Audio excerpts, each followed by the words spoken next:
చిత్తూరు జిల్లా పరిషత్ సమావేశ మందిరం నందు 10వ తరగతి పబ్లిక్ పరీక్షలు 2025 నిర్వహణపై చీఫ్ సూపరింటెండెంట్స్ డిపార్ట్మెంట్ ఆఫీసర్లు సి సెంటర్స్ కస్టోడియన్స్ తో ఒకరోజు శిక్షణ కార్యక్రమాన్ని నిర్వహించారు. ఈ కార్యక్రమానికి ముఖ్య అతిథిగా విచ్చేసి దిశానిర్దేశం చేసిన DRK Mohan Kumar, Kadapa RJD Samuel, DEO Varalakshmi ఆయా సంబంధిత అధికారులు పాల్గొన్నారు.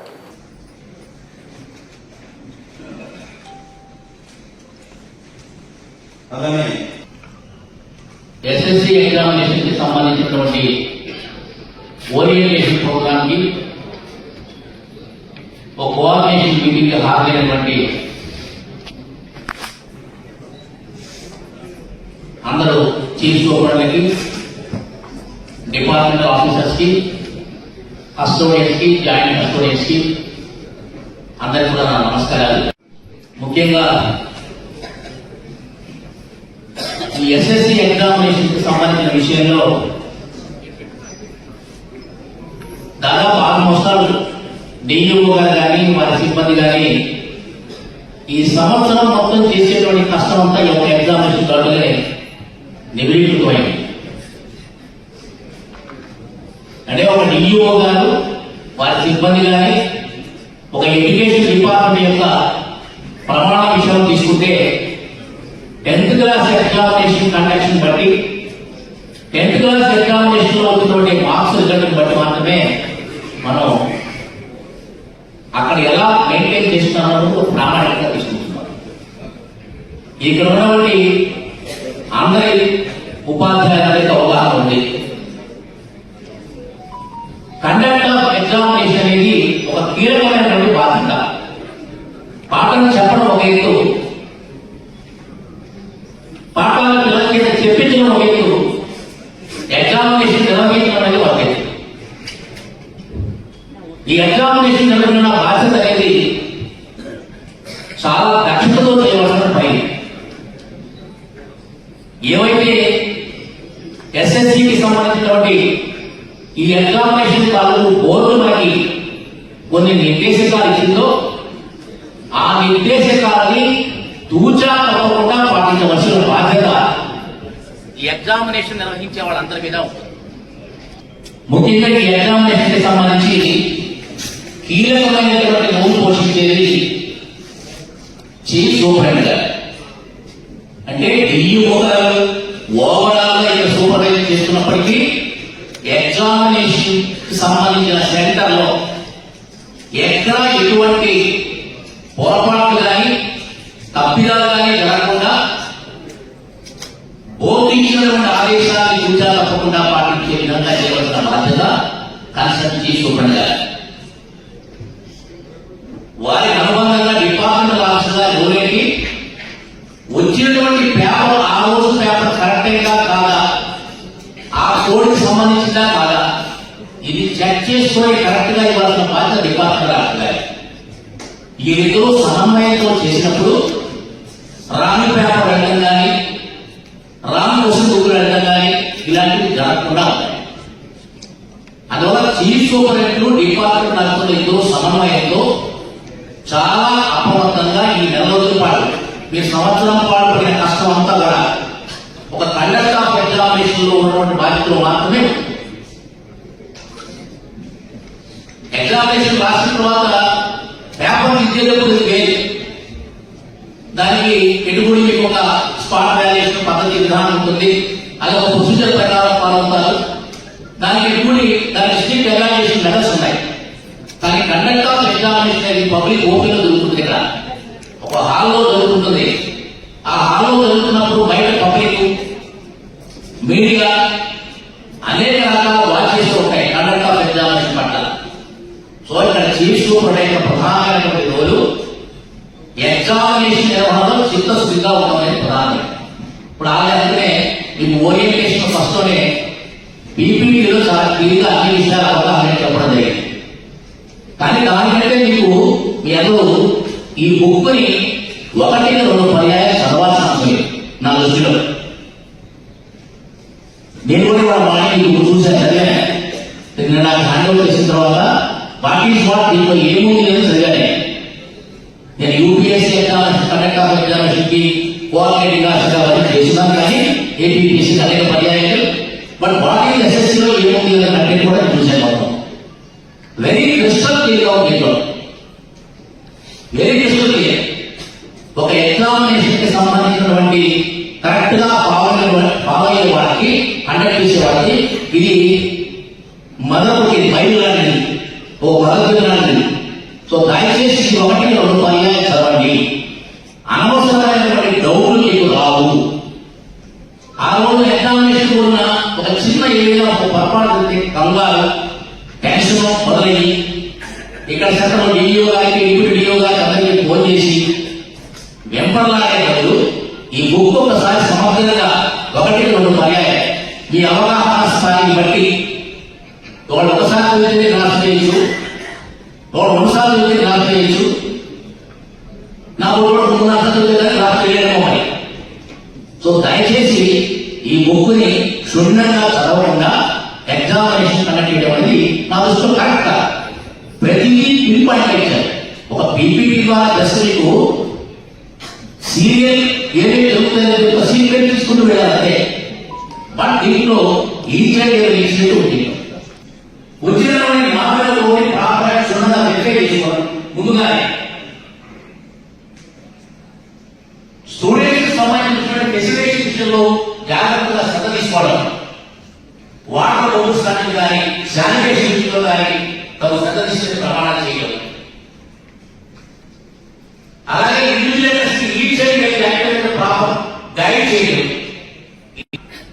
ఆ రోజున మొదట మీటింగ్ చాలా పర్ఫెక్ట్ గా క్లియర్ కట్ గా ఓఎంఆర్ షీట్ గురించి ఎక్కడ ఇండివిజువల్ సైన్ చేయాలి, స్టూడెంట్ ఎన్నింటికి వస్తారు, మీరు ఎన్నింటికి హాల్లో వెళ్ళాలి, ఏ టైం మీకు లోపల కూర్చోవాలి, ఇలాంటివన్నీ కూడా ప్రాపర్ గా ఇండివిజువల్స్ కి చీఫ్ సూపరింటెండెంట్ డిపార్ట్మెంట్ రాష్ట్రాలు ఆ రోజునటువంటి డిప్యూటీ డిఓ గారు అంటే వారు తప్పనిసరిగా నిర్దేశంగా చేయవలసిన బాధ్యత. ఈ క్వశ్చన్ పేపర్ ని స్టోర్ చేసుకోవడానికి ప్రయత్నం చేయాలి. మీకంతా కూడా తెలుసు, దాదాపు అందరూ కూడా హెడ్ మాస్టర్లుగా దాదాపు 15 years పైగా ఎక్స్పీరియన్స్ ఉన్నటువంటి వాళ్ళు, కొంతమంది కొత్తగా చేసేటువంటి వాళ్ళు ఉన్నారు. ఎగ్జామినేషన్ లో కొత్త అనేది కొంత అనేది ఏముండదండి. ఎగ్జామినేషన్ అనేటువంటిది ప్రతిరోజు కూడా మనకు ఒక సవాలే, ప్రతిరోజు మనకు ఒక ఛాలెంజ్ లాంటిదే. అందుకని మీకు ఒక రకంగా మీరంతా కూడా రేపటి నుంచి ఎగ్జామినేషన్ సిస్టమ్ లో ఉన్నట్టు లెక్క. క్వశ్చన్ పేపర్ మీరు రిసీవ్ చేసుకోవటం దగ్గర నుండి కూడా మీరు ఆ సిస్టమ్ లో ఉన్నట్టే లెక్క. అందుకనే మీరు రేపు క్వశ్చన్ పేపర్ రిసీవ్ చేసుకుని స్ట్రాంగ్ రూమ్ లో పెట్టుకునేటువంటి టైంలో అలర్ట్ గా ఉండాలి. సెట్ టు క్వశ్చన్ పేపర్ కి మీరు రెడ్ రిబ్బన్ పెట్టేసి కొంచెం పక్కన నెట్టేసేయండి, హడావుడి పడకుండా. ఎందుకంటే మీకు పోలీస్ స్టేషన్ లో ఇచ్చేటువంటి సెంటర్ చాలా చిన్నది ఉంటుంది. దాంట్లోనే ఇంటర్మీడియట్ క్వశ్చన్ పేపర్స్, తర్వాత ఓపెన్ స్కూల్ అన్ని కూడా దాంట్లోనే ఉంటాయి. అందువల్ల మనకి తక్కువ స్పేస్ ఉంటుంది కాబట్టి ఆ తక్కువ స్పేస్ లోనే సెట్ 2ని పక్కన పెట్టేసి దానికి రెడ్ రిబ్బన్ పెట్టేసి సెట్ 1ని ఒక వరుస క్రమంలో పెట్టుకోండి. పెట్టేటప్పుడు మీకు తెలుసు కదా, తొలి రోజు పేపర్ ఏమో పైన పెడతాం, ఆఖరి రోజు పేపర్ కింద పెడతాం. లేబుల్ కూడా దయచేసి కనపడేటట్టు అంటించుకోండి. దయచేసి ఆ ట్రంక్ బాక్స్ లేబుల్స్ ని డే వైజ్ గా ట్రంక్ లో టంకుకి ఎదురుగా కనపడేటట్టు అంటించండి. ఎందుకంటే ఆ లేబుల్ ని బట్టి మనం ఓపెన్ చేస్తాం, లేబుల్ ని బట్టి సెట్ చేస్తాం. లేబుల్ పైన డే 1, డే 2, తర్వాత సబ్జెక్ట్ సంబంధించినటువంటి డీటెయిల్స్ అన్ని కూడా పెట్టుకుంటాం. కొంచెం జాగ్రత్తగా మీరు పేపర్ ని పోలీస్ స్టేషన్ లో ఉన్నటువంటి స్ట్రాంగ్ రూమ్ లో భద్రపరుచుకునేటువంటి విషయంలో కొంచెం జాగ్రత్త తీసుకోండి. ఎగ్జామినేషన్ 17వ తేదీ స్టార్ట్ అవడానికి ముందుగా మీకు తెలుసు, ముందు రోజు మీరు ఇన్విజిలేటర్లకు సంబంధించినటువంటి మీటింగ్ కూడా పెడతారు. ఇన్విజిలేటర్ల మీటింగ్ లో దయచేసి ఇన్విజిలేటర్ కి క్లియర్ గా ఇన్స్ట్రక్షన్స్ ఇవ్వండి. మీరైతే డిఓ గారిని కూడా నేను రిక్వెస్ట్ చేస్తున్నాను, ఇన్విజిలేటర్లు కి చీఫ్ డిపార్ట్మెంట్ ఆఫీసర్లకి అందరికీ కలిపి ఆ రోజున అవసరం ఒక వెబెక్స్ కూడా తీసుకోండి. ఎందుకంటే కొన్ని సందర్భాల్లో ఇన్విజిలేటర్లు చీఫ్ డిపార్ట్మెంట్ డామినేట్ చేసే పరిస్థితి ఉంటుంది. కొన్ని చోట్ల చీఫ్ డిపార్ట్మెంట్ ఆఫీసర్లు కూడా డామినేట్ చేసే పరిస్థితి ఉంటుంది. కాబట్టి కొంచెం మీరు ఆ రోజు గైడ్ చేయండి. అవసరమైతే నేను కూడా జాయిన్. ఎవరైనా ఫ్లయింగ్ స్క్వాడ్, సిట్టింగ్ స్క్వాడ్ అందరూ కూడా ఖచ్చితంగా కార్లోనే పెట్టుకొని ఫోన్ని వీళ్ళు లోపలికి రావాల్సి ఉంటుంది. నేను డిఓ గారికి కూడా నా రిక్వెస్ట్ ఏమంటే,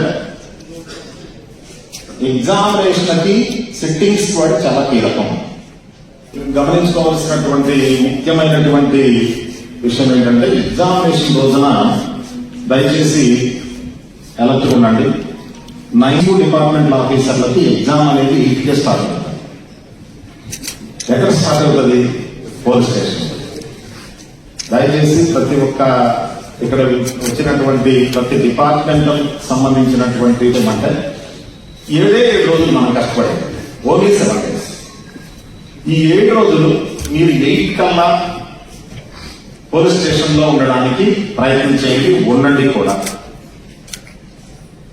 8 to 8:30 మధ్య డిఓ గారు ఇచ్చేటువంటి ఇన్స్ట్రక్షన్స్ వినండి. నేను డిఓ గారికి ఏం చెప్తున్నానంటే, అమ్మా మీరు 8 కి ఇన్స్ట్రక్షన్ స్టార్ట్ చేయండి, మీరు 8:30 అంటే మన సీసంలో ఉన్నాయి, మా పోలీస్ స్టేషన్ దగ్గర నుండి 15-20 కిలోమీటర్ దూరం వాళ్ళు పోదామంటారు. ఏ పర్వాలేదు పోతారు, ఎందుకంటే మీకు వెహికల్స్ ఇస్తాను కాబట్టి. ఎవరికి కూడా ఎట్టి ఎగ్జామ్స్ అయితే ఉండదు. 8:30కి మాత్రమే స్ట్రాంగ్ రూమ్ ఓపెన్ చేయబడుతుంది. 8 to 8:30 మధ్య ఖచ్చితంగా మీరు సెట్ కాన్ఫరెన్స్ లో హాఫ్ అన్ అవర్ మాట్లాడాల్సిందే.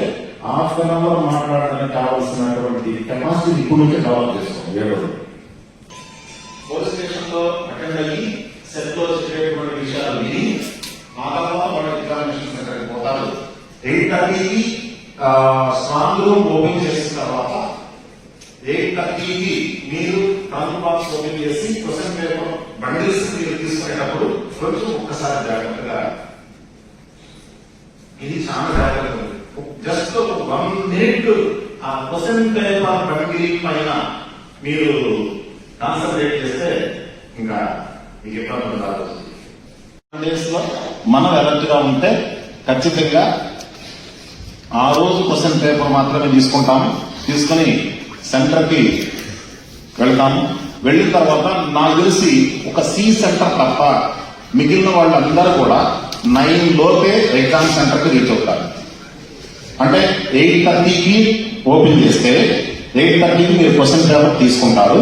తీసుకున్న తర్వాత 8:45 8:50 మీరు సెంటర్ రీచ్ అవుతారు. రీచ్ అయిన వెంటనే మీరు క్వశ్చన్ పేపర్ ని మీరు వాళ్ళు పెట్టేసి లాకేసేసారు. లాకేసి 9:15కి తీయండి బయటికి. 9:15కి ఓపెన్ చేసి క్వశ్చన్ పేపర్ బండిల్స్ తీసి ఓపెన్ చేసి ఎంచి పిల్లలకి డిస్ట్రిబ్యూట్ చేయండి. దయచేసి టైమింగ్స్ అనేటువంటివి పాటించండి. 8 to 9:30 అనేటువంటిది చాలా చాలా కీలకం. టైమింగ్స్ ని ఖచ్చితంగా ఫాలో అవ్వండి. మనం సీనియర్ అయినా జూనియర్ అయినా ఇది ఫాలో అవటం అనేటువంటిది చాలా అవసరం. 8 to 8:30 సెట్ కాన్ఫరెన్స్. 8:30కి స్ట్రాంగ్ రూమ్ ఓపెన్ చేస్తాము. 8:30కి స్ట్రాంగ్ రూమ్ ఓపెన్ చేసిన తర్వాత క్వశ్చన్ పేపర్ తీసుకొని ఎగ్జామినేషన్ సెంటర్ కి 9 కల్లా రీచ్ అవుతాము. 9కి క్వశ్చన్ పేపర్ ని బీరువాలో పెట్టి లాకేస్తాము. లాకేసిన తర్వాత 9:15కి తీసి బండిల్ ఓపెన్ చేసి పేపర్లు ఎంచుకొని పిల్లలకి డిస్ట్రిబ్యూట్ చేస్తాము. 9:30కి సరిగ్గా స్టూడెంట్ చేతిలో పేపర్ ఉండేటట్టు చూసుకోండి. ఇది చాలా చాలా అవసరం. చీఫ్ కి నేను ఇచ్చే సలహా ఏంటంటే, మీరు ఎగ్జామినేషన్ సెంటర్ మొత్తాన్ని కూడా మీకు గుప్పెట్లో పెట్టుకోండి. మీరు పోలీస్ స్టేషన్ నుండి ఎగ్జామ్ సెంటర్కి వెళ్ళేటువంటి టైం 9కి వెళ్తే 9కి సెంటర్ క్లీన్ గా పెట్టుకోండి. క్లీన్ గా పెట్టుకోవడం అంటే నా ఉద్దేశం ఏంటంటే, ఎగ్జామినేషన్ సెంటర్ లో చీఫ్ ఉండాలి, డిపార్ట్మెంట్ ఉండాలి, ఇన్విజిలేటర్ ఉండాలి,